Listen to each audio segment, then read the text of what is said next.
नमस्कार, मैं Pooja Saraogi PSSM blessing team Orissa से। आज मैं आप सबको ब्रह्मर्षि सुभाष पत्री जी द्वारा रचित पुस्तक वाक क्षेत्र के विषय में बताना चाहती हूँ। वाक अर्थात शब्द। शब्दों का हमारे जीवन में बड़ा महत्व होता है। शब्दों के माध्यम से हम अपने विचारों, संकल्पों और भावनाओं को व्यक्त कर सकते हैं। शब्द हमें उपहार के रूप में मिले हैं और शब्दों में शक्ति का सृजन मनुष्य को स्वयं करना होता है। हमारे वेद के अनुसार मनुष्य एक बिजली घर है और जो शब्द मुख से निकलते हैं वे अपने साथ एक विद्युत प्रवाह करते हैं, जिसका प्रभाव संपूर्ण जगत में कंपन उत्पन्न करता है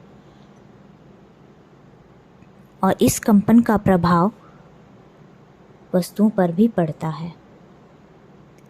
शब्द ही अपने समस्त अनुभवों को व्यक्त करने का एकमात्र साधन है। इन शब्दों को सुनकर ही श्रोता का हृदय हर्ष, शोक, विषाद, क्रोध से भर जाता है।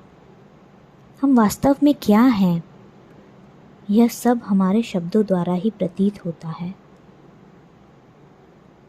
इस धरती पर केवल मनुष्य ही एकमात्र प्राणी है जो बोल सकते हैं।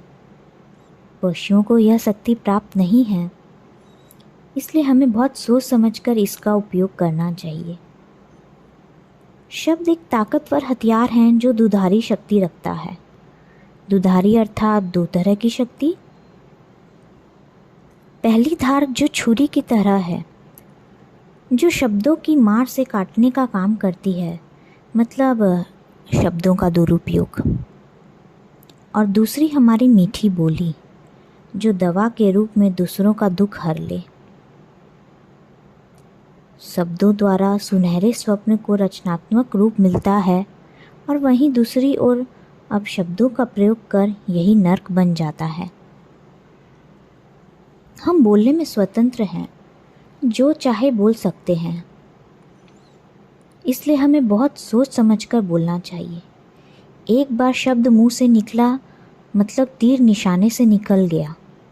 अब उसका प्रभाव पड़ेगा ही, चाहे वह अच्छा हो चाहे बुरा, उसे रोका नहीं जा सकता। इस पुस्तक के माध्यम से हमें यह जानने को मिलता है कि इंसान को कब बोलना चाहिए और कैसे बोलना चाहिए। मनुष्य अपने शब्दों के प्रयोग से अपने बोलने की शक्ति विकसित करता है। बोलते तो सभी हैं, पर कब और कैसे बोलना है यह सब नहीं जानते हैं। बोली एक कला है। जब हम बात करते हैं तो हमारी बोली में ऐसी मधुरता और कोमलता का मिश्रण होना चाहिए जिससे कटुता और ईर्ष्या का नाश हो जाए। हर व्यक्ति कहता है कि भले ही मैंने यह शब्द कड़वे बोल दिए, पर मेरी मन में ऐसी कोई भावना नहीं थी। पर मन को कौन देखता है? सामने तो हमारे बोले हुए शब्द ही श्रोता पर असर करते हैं और उसी द्वारा वह हमारे मन के भीतर को झांकता है।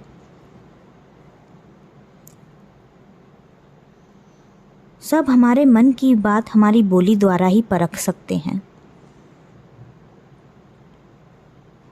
जैसे माँ बाप भी बच्चों का हित सोचते हैं, पर अपने अप्रिय शब्द बोलने से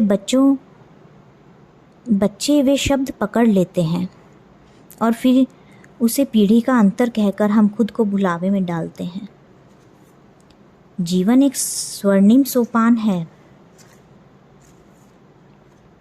मानव शक्तियों के सदुपयोग से बहिर्जगत में ज्ञान व प्रेमामृत के प्रसार द्वारा जीवन यात्रा को सार्थक किया जा सकता है। हमें बेकार की बातें नहीं करनी चाहिए। भले ही कम बोलो, पर मीठा बोलो।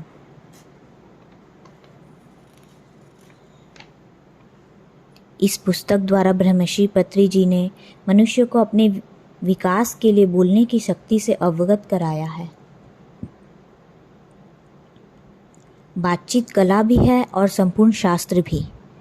वाक क्षेत्र में कब बोला जाए और कैसे बोला जाए, उसके परिणाम में बारीकी से समझाया गया है।